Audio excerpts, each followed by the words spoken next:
Какой бы ни была за окном погода, каждую ночь что-то мягко, насвистывая, проходит по нашей улице.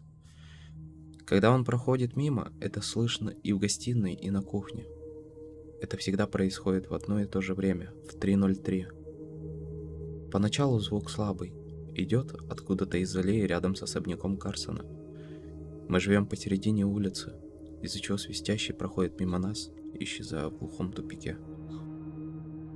Раньше мы с сестрой иногда проскальзывали тайком на кухню, чтобы послушать свист. Это не нравилось маме с папой. Если мы попадались, нам устраивали не слишком сильную взбучку из-за того, что мы придерживались важного правила. Не пытайся увидеть свистящего. Мой район — странное место. Я жил здесь с 6 лет и любил его. Небольшие уютные дома с приличными дворами, где есть место поразмяться. Когда мне стало 13, в октябре, я познакомился здесь со многими моими сверстниками. Мы носились летом от одного заднего крыльца к другому и играли в квадрат в тупике. Так и мы повзрослели. Я уже достаточно взрослый, чтобы понять, насколько хорошее было мое детство. Только две странные вещи несколько омрачали нашу жизнь: ночной свист и удача. Меня никогда не тревожил свистящий, ведь из моей спальни его не было слышно. Впрочем, мама с папой не любили говорить о нем, поэтому я перестал спрашивать. Папа — крепкий парень, высокий и спокойный. У него акцент с тех пор, как он переехал ребенком в США. Его семья с острова, как он их называет. С приходом свистуна мой папа теряет свое спокойствие. Он говорит чуть быстрее, его глаза двигаются чуть резче. В такие моменты он пытался нас отвлечь от происходящего и всегда напоминал важное правило — не смотреть наружу, когда идет свистун. Не то чтобы мы могли это сделать, даже если бы захотели.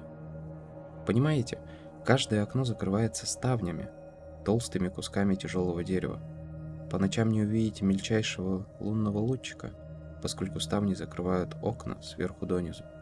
Все ставни закрываются на небольшой замочек. На похожие запираются личные дневники. Перед тем, как мы ложимся спать, папа запирает эти замки каждую ночь, а ключ хранит в своей комнате. Мама, не знаю, что она думает о свистящем. Я видел ее через щелку двери своей комнаты в гостиной перед тем, как раздается свист. Наверное, раз или два в месяц. Мама обычно сидела на большом красном диване и вслушивалась в ночь.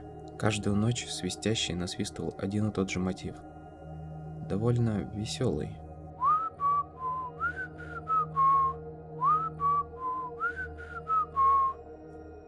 Помните, я упомянул про две странности того места, где я живу? Кроме нашего ночного свистуна, все наши соседи невероятно удачливы. Папа не любит подобных разговоров, и это сложно объяснить рационально. Однако кажется, что приятные совпадения часто происходят с жильцами района. Обычно это всякие мелочи: победа в лотерее, неожиданное повышение на работе, находка старого клада, закопанного во дворе. Ну знаете, удача естественного вида. Ведь нет же ничего плохого в хорошей погоде. Благодаря ей сады по осени просто ломятся от урожая. Миллион малых благословений. Эти слова я слышал от мамы. Однако основной причиной, почему мы остались здесь и изначально переехали сюда, это моя сестра Нола. Она была больна с рождения, что-то с легкими. Мы не могли даже привезти ее домой. Время от времени навещаю ее в больнице. Помню, она была такой маленькой на фоне остальных малышей. Вместо нее дышала машина. Мы переехали сюда, чтобы быть поближе к больнице. Вскоре, после нашего переезда, состояние Нолы начало улучшаться. Врачи так и не выяснили причину, записав это на свой счет. Хотя мы понимали, что причина им неизвестна. Мои родители и я знали, улучшение состояния Нолы – одно из миллиона малых благословений. Вот почему мы остались здесь, даже после того, как узнали об этом. Время от времени, за каждое случившееся маленькое чудо, случалось что-то плохое. Последнее происходило только если взглянуть на свистуна. Понимаете, у наших соседей есть встречающая делегация. Они похвастались макароной с запеканкой, подарили корзину и манильские сигары, обернув газетами. Так они приветствовали всех переезжающих, очень дружелюбно. В день нашего переезда нас встречало 4 человека. Делегаты мило поболтали с моей семьей, дали мне сникерс, немного поддержали Нолу. Это была первая неделя, которую она проводила вне стен больницы, поэтому они были крайне осторожны. Затем люди из делегации попросили поговорить с моими родителями наедине, из-за чего меня отправили в мою комнату, откуда мне было слышно почти каждое слово. Встречающая делегация рассказывала маме с папой о необъяснимо превосходном соседстве этого района, за исключением одной премилой странности. И затем они рассказали о необъяснимом свисте, начинающемся каждый новый день с 3:03 и заканчивающийся в 3:05. Сам свист тих и иногда не навредит и не причинит боли, как говорили наши новые соседи, до тех пор, пока мы не станем смотреть на источник звука.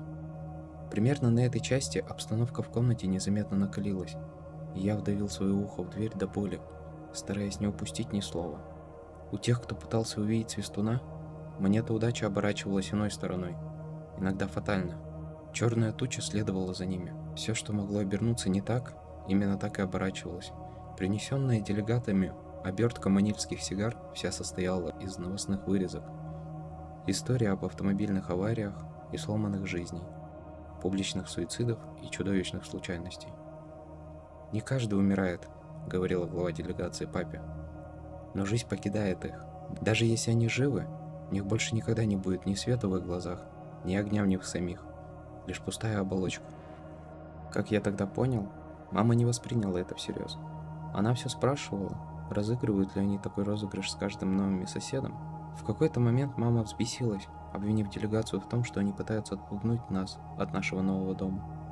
Она даже обвинила их в расизме из-за происхождения папы. Он успокоил ее, сказав, что наши соседи искренни и пытаются помочь нам. Ведь он сам вырос на подобных историях, услышанных от его матери, благодаря чему он знал о странных сущностях, живущих среди нас. Какие-то из них были хорошими, какие-то плохими, однако большая часть была просто иными. После этого мы совместно с нашими новыми соседями зашли в скобяную лавку, купили ставни и замки, и уже ближе к вечеру установили их на каждое окно в доме. К 3 часам ночи я вылез из своей комнаты. В гостиной меня уже ждал папа. Он сидел на диване, держа в руках малышку-дочь.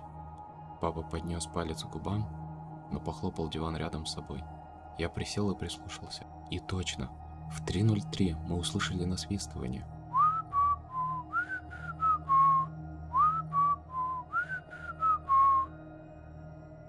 Оно являлось и исчезало, как и сказали наши соседи. Насвистывание возвращалось каждую ночь, но мы не выглядывали, каждый день наслаждаясь миллионом малых благословений. Нола дышала сама, став с годами крепкой и сообразительной девочкой. Папа даже вошел в состав встречающей делегации. У нас не часто появляются новые соседи, ведь зачем кому-то покидать это место? Однако, когда приезжает новая семья, папа в составе делегации приносит им макаронную запеканку, корзинку в дар и манильские сигары в обертке. Мне хватает одного взгляда на лицо моего папы по возвращению, чтобы понять, восприняли ли они слова делегации всерьез, или вскоре у нас будут новые соседи. Не так давно в доме напротив появилась новая семья. Прошлый владелец, миссис Мэдди, скончалась в возрасте 105 лет. Она прожила долгую, славную жизнь.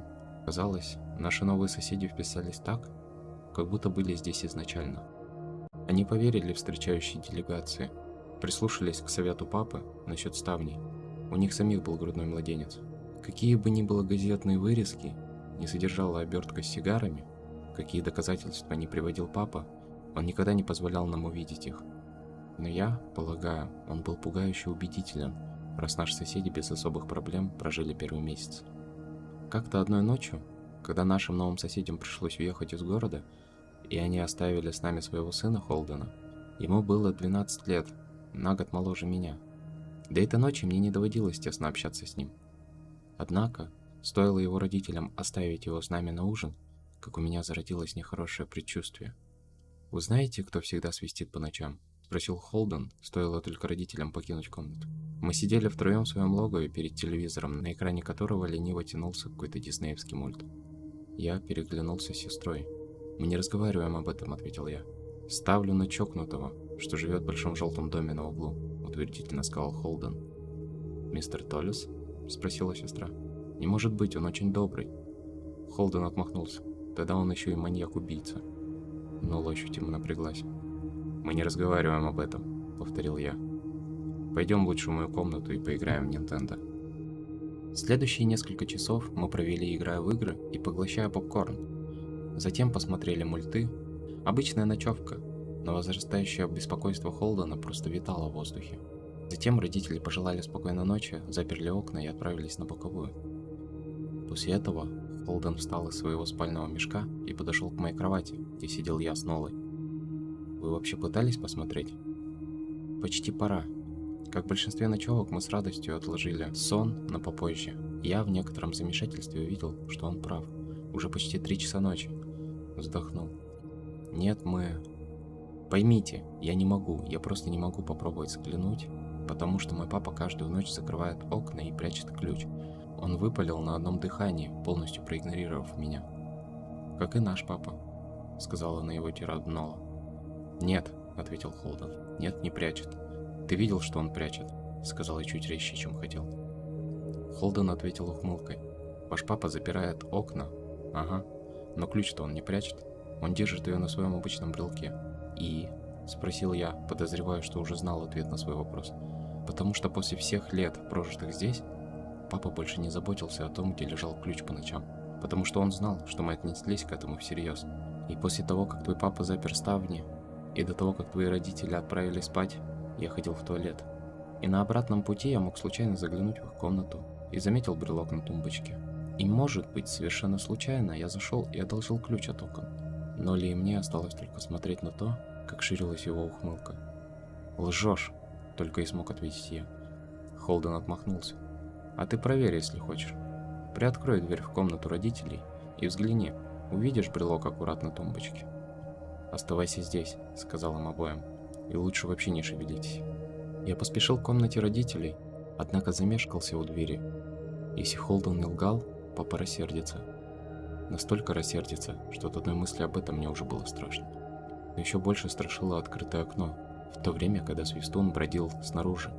Приоткрыв дверь, я осмотрелся в непроглядную тьму. Глубоко вдохнув, я вошел в комнату. Через 2 шага в темноте я застыл. Зазвучало насвистывание, и слышно его прямо в родительской комнате. Никогда бы не подумал, что они слышали его со дня своего переезда. Нам об этом ничего не говорили. Не думаю, что смог бы уснуть в этой комнате. Я стоял, слушая приближающийся свист, неуверенный, стоит ли мне включить свет или разбудить папу. Вкрадчивые звуки из гостиной вернули меня в реальность.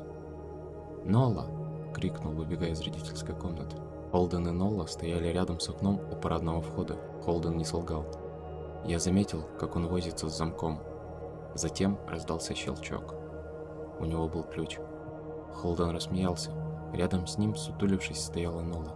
Наверное, ей было страшно и любопытно одновременно. Насвистывания доносились неподалеку от нашего дома. Наверное, я как-то обозначил свое присутствие.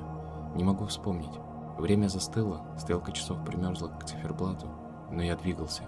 Мне никогда не доводилось заниматься спортом всерьез. Впрочем, расстояние между мной и Нолой испарилось за одно мгновение. Я не отрывал от нее своих глаз, одновременно слыша, как Холден потянул ставни, намереваясь полностью распахнуть их. Последовал щелчок, и насвистывание, доносившееся с другой стороны окна, стало невыносимо громким. Однако Нола уже была в моих руках. Мне оставалось лишь развернуть ее так, чтобы она не видела происходящего за окном. Одновременно с этим я закрыл свои глаза. С оглушительным лязгом распахнулись ставни. Насвистывание прекратилось. Нола дрожала в моих руках. «Не смотри, хорошо?» — молил я ее. «Не оборачивайся». Мы стояли таким образом, при котором она смотрела в коридор, а я в окно. Мои глаза все еще были закрыты. Ее кивок я ощутил плечом. Свободной рукой попытался достать Холдена. Ухватившись за его руку, я почувствовал, как его трясло. Он дрожал сильнее Нолы. «Холден?» — спросил. Безмолвие. Я потянулся дальше и осторожно нащупал окно. Стекло промораживало мои пальцы. Оно было намного холоднее, чем должно быть в это время года. Я попытался нащупать шнурок от штор. Чем дольше я искал, тем теплее становилось стекло. От него начала исходить легкая вибрация. Представлять то, что находится с другой стороны, мне не хотелось. Наконец я ухватился за шнурок и потянул его. Шторы упали, закрывая нас от того, что затаилось с другой стороны. Наконец я решился открыть глаза. В тусклом свете, льющемся из кухни, я различил Холдена, маленького и бледного, пялящегося в занавешенное окно. «Холден?» — повторил вопрос. Он развернулся ко мне и заорал. Все тонуло в водовороте движения. Зажегся свет в коридоре, затем в гостиной. Шаги родителей прогремели по деревянному полу. Я не оборачивался к ним, мои глаза были прикованы к Холдену.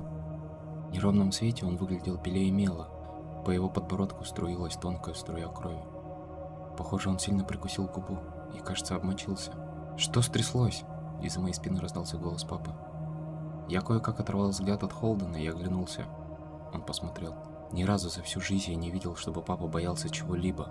Но в ту ночь старый, отвратительный страх проскользнул по его лицу. Страх родителя. «Только Холден?» — выдавил он. Я кивнул, мол, да. Папа шумно выдохнул. Он выглядел настолько облегченным, что на мгновение у меня промелькнула мысль, что он пустится в пляс. Но как только он посмотрел на Холдена, его выражение переменилось. Любопытно, корил ли он себя за радость в подобных обстоятельствах. Раздался стук в дверь. Мы застыли. Холден всхлипнул. «Не отвечай», — сказала мама. Она стояла у порога в коридоре. Всегда считал, что она была скептиком и просто посмеивалась над папой насчет окон и свистуна. Однако в ту ночь неверующих не было. Я заметил, что мои родители держат по бейсбольной бите. Наверное, держали на всякий случай в своей спальне. Стук прозвучал снова, в этот раз чуть громче. «Пожалуйста, не открывайте», — прошептал Холден. Папа подошел к нему, аккуратно приобнял и крепко прижал его к груди. «Не откроем», — пообещал папа, все еще держа биту. «Этой ночью сюда никто не войдет». В этот раз стук был достаточно громким, чтобы затряслась дверь. Снова закричал Холден, и Нола вцепилась мне в шею, стараясь прижаться как можно ближе, стать как можно меньше. Подошла мама и, склонившись на колени, приобняла меня с сестрой. «Позвони в полицию», – прошептала мама папе. Стук мгновенно прекратился. Папа оглянулся к нам. «Думаешь?» Его прервал резкий переход неистового грохота в дверь и вежливое «Полицию!» донеслось с другой стороны двери. Голос снаружи звучал в точности как мама, словно за дверью стучал попугай. «Полицию! Позвони в полицию!» «Полицию!» Мама обняла нас покрепче. «Полицию! Полицию! Полицию! Полицию!» «Пожалуйста, прекрати!» прозвучал ее тихий шепот. «Не думаю, что звонок поможет», ответил папа. «Как мы поймем, кто находится за дверью?» Стук зазвучал с новой силой, еще громче, чем раньше. Дверь тряслась, затем перестала. После продолжительной паузы стук раздался вновь, уже от заднего входа. Мы развернули к заднему входу, и стук незамедлительно вернулся к входной двери. Туда-сюда, туда-сюда. Громкий, затем тихий, затем снова громкий. Неожиданно звук раздался от двух дверей разом. Сильные, тяжелые удары, словно кувалдой. Затем последовало постукивание во все окна. После в стены. Как будто мы жили в огромном барабане, а десяток людей пытались играть одновременно. Или мы были черепахой, и что-то пыталось выцарапать нас из панциря. «Прекрати!» – закричал Холден. Стук умолк. «Я никому не скажу».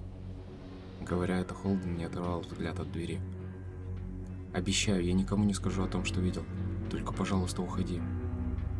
Мы ждали около минуты, затем последовал мягкий, исходящий от окна, в котором Холден смотрел ранее. Холден начал плакать, поскуливая, словно приговоренный к смерти, увидевший стаю ворон за прутьями своей тюрьмы. Папа, ухватив его, провел рукой по волосам, но так и не солгал ему, не сказал, что все будет в порядке. Постукивание в окно продолжалось всю оставшуюся ночь. Мы кое-как обустроились в гостиной, я даже не уверен, сколько времени мы там провели. В конечном счете мама попыталась увести детей в мою комнату, в то время как папа остался сторожить дверь. Однако буквально через секунду вернулся стук настолько громкий, что его было невозможно игнорировать. Я даже начал опасаться, что дверь не выдержит. Как только мы вернулись в гостиную, стук оборвался. Осталось только тихое в окно. Ту ночь никто из нас не уснул. Постукивание затихло около 7 часов утра, примерно в то же время, когда наступает рассвет. Мы обождали еще 2 часа, прежде чем папа открыл ставни и убрал шторы с окон. Но сперва он отвел нас в родительскую спальню. Папа несколько шумно отпер дверь, прежде чем вернуться к нам. «Хорошо», — сказал по возвращению, — «все готово». Родители Холдена вернулись к завтраку. Мама и папа проводили Холдена домой и надолго задержались. Я и Нола смотрели за ними из окна. Она держалась рядом со мной весь день, стараясь держаться как можно ближе, иногда беря меня за руку. Родители вернулись в мрачное расположение духа, но так и не рассказали, какой разговор у них состоялся с семьей Холден. За окном было солнечное воскресенье, поэтому мы заказали пиццу и провели весь день за совместным просмотром кино и мультиков. В ту ночь все спали в моей комнате. Нола и мама в моей кровати, папа разложил кресло, на котором и уснул. В ту ночь не раздавался стук. Последующие ночи тоже. Оставшуюся неделю мы не часто виделись с Холденом и его родителями, но в четверг, к их дому подъехал грузовик. Я с Нолой после школы наблюдали, как они собирались до вечера. Что зацепило меня больше всего, это то, как Холден с родителями выглядели. Все трое бледные, с насупленными лицами, с бесцветными глазами и отстраненными взглядами. Даже с противоположной стороны улицы ощущалось, что что-то было не так. Семейство Холдена уехало до заката. Я вспомнил при этом слова, произнесенные главой встречающей делегации, когда мы переехали сюда. Не каждый, посмотревший на Свистуна, умирает, однако переживших покидает свет, и они проживают жизнь, полную неудач. Миллион малых несчастий. Наверное, родители Холдена тоже посмотрели. Либо утешить, в случае, если они не верили. Или разделить его бремя, если все же верили. Иногда я смотрю на Нолу, счастливую, молодую и живую. Это довольно чарующее зрелище.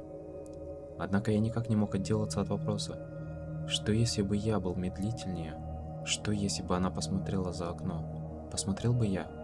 Утешить ее? Разделить бремя? Я искренне рад, что никогда не узнаю ответа на этот вопрос. Мы все еще живем в том доме, в том районе. Все еще слышим нашего Свистуна каждую ночь. Благословение, удача, все те блага, они слишком хороши, чтобы уезжать. Однако мы осторожны. Больше у нас нет друзей, которые остаются на ночь. А папа прячет ключ очень хорошо. Не то чтобы мы пытались посмотреть, некоторые лучше оставить незримым. И да пребудет в вашем доме достаток и удача.